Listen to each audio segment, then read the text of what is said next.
בשלב הצפות בנושא. אנחנו נעשה בדיוק לוח המשימה ברצף על כל הכלים. 5, 4, 3, 2, 1.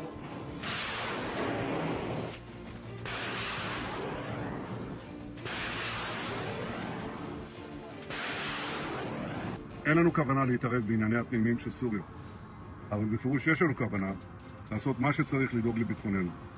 במסגרת הזאת, אני השארתי לחיל האוויר להפציץ יכולות צבאיות אסטרטגיות שהשאיר צבא סוריה, כדי שאלה לא ייפלו בידי הג'יהאדיסטים.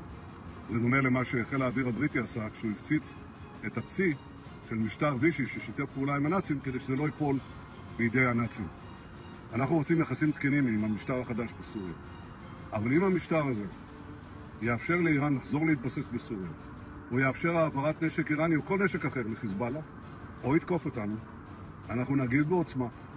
אנחנו נגבה ממנו מחיר כבד. מה שקרה למשטר הקודם, יקרה גם למשטר הזה.